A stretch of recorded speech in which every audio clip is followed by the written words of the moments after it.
Like millions of other kids, you dreamed of one day being in the NBA.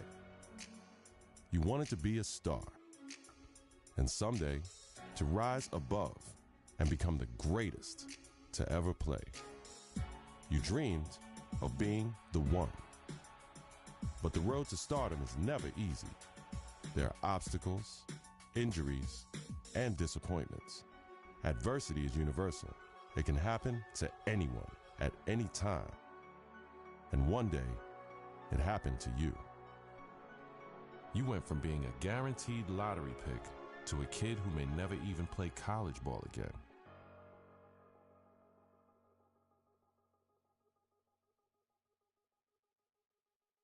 Now, look, it's always bad to hear about injuries, especially to college kids, of course. Yeah. But Stephen A. Smith, this one is particularly disheartening because we are 2 weeks into the season and one of the top NBA prospects in the country goes down potentially with a season-ending injury, a knee injury. That's a killer. I couldn't agree more. When I heard he was carried off the floor today, all you can do is find yourself hoping that he'll make it back. That's the bottom line. But my heart goes out to him because I didn't expect this. This is a devastating injury. It's never good to have something like this happen to you. The team doctor broke the news. Torn ACL, sprained MCL, and a torn meniscus. Surgery was scheduled, but your game will likely never be the same. At the 2016 NBA draft, your name is still mentioned. Not as a prospect, but as a cautionary tale.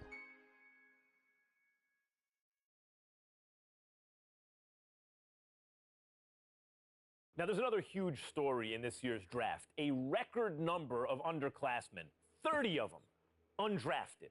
And I hope, anyway, that this is a lesson. This serves as an example to college players. I'm not talking about the ones who are genuinely one-and-dones, the guys you know are going to be lottery picks. I mean the rest of them. They're not sure shots. You're not sure they're going to be lottery picks.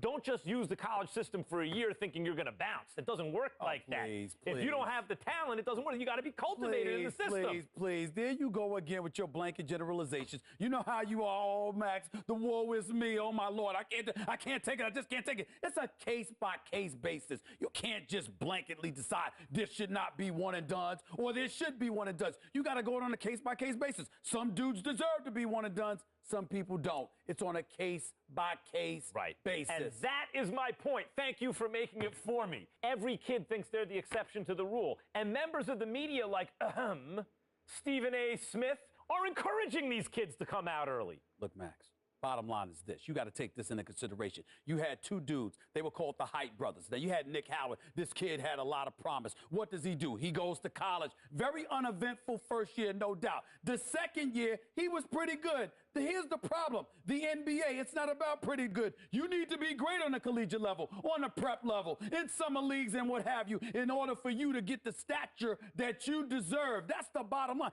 Pretty good ain't good enough to be that stud NBA. That's exactly my point. Let me finish. There's another example. I did say the Height brothers. I wasn't talking about one individual. I was talking about two. What happens? One and done in a different way. 1 year, one ACL injury later, and look where he's at now. His future is clearly uncertain. So you got to take advantage of that opportunity because you never know when an injury is going to cost you everything. Stephen A., listen to yourself. Let's listen to yourself for a second. You give one argument for why a kid should come out early, a one-and-done situation.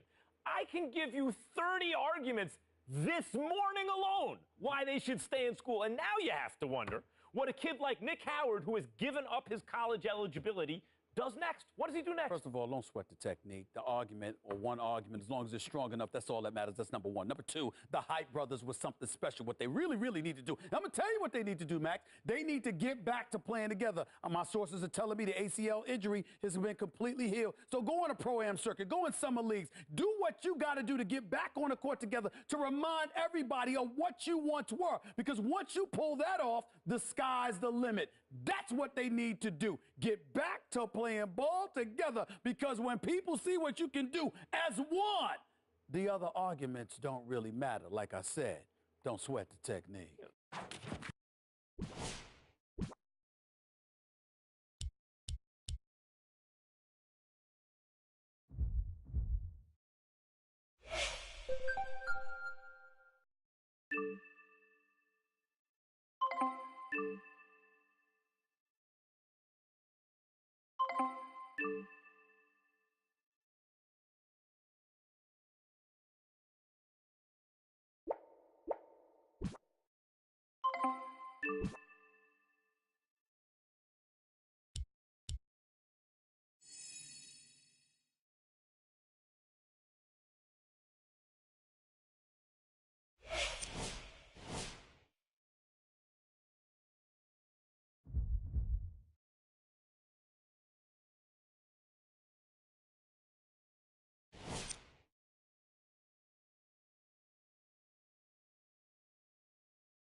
This is New York City, the mecca of basketball.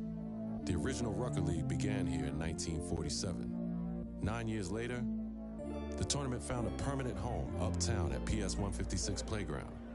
Those early Rucker days showcased talents like Lou Alcindor, Wilt the Stilt, and Earl the Pearl. It's also where Julius Erving became the Doctor. In 1974, the park was respectfully renamed Holcomb Rucker Park in honor of the tournament founder. Now, many have influenced the growth of the Rucker since, but none more heavily than the late, great Greg Marius, founder of the EBC. Many would argue that the Ruck is the birthplace of true street ball and the crossover dribble. Considering New York City's penchant for flashy guard play, there are few who can challenge that. After the legendary exploits of Rucker alumni like Rod Strickland, Rafer Alston, and Kyrie Irving, it goes without saying that getting crossed up or banged on can happen to anybody at any given moment here. It's no wonder that this unassuming uptown playground has become the most widely recognized street ball court in the world. Rucker Park, Harlem.